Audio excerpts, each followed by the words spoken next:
nakaling na jonga shuang pensya kaya kwa bani thu ye pi kumgi parong jongi ngamdon against no ngamdon kanu kajing against the political party leni ka seng Hnlc ro point number 1 and number 2 part kan mau sa kawe kadai Hnlc is a ban organization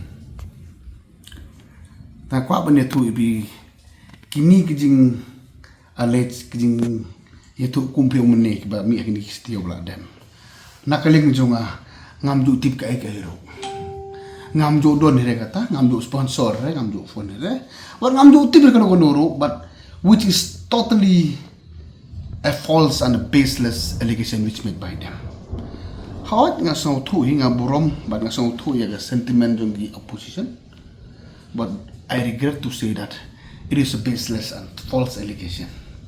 Kani baru dega bamdai sudah.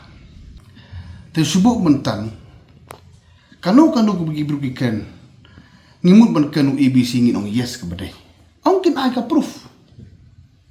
Ongkin Pynshisha.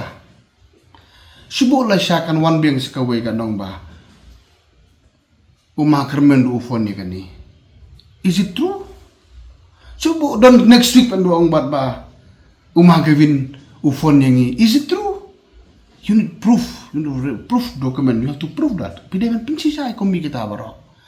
Tengah kejing pejungai personally iman. Daka baburom iman kani kadega.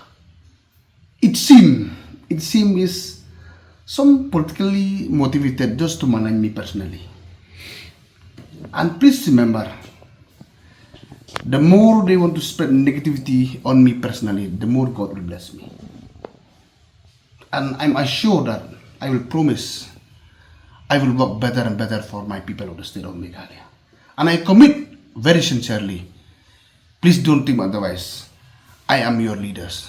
I am here to serve my state and for my beloved people.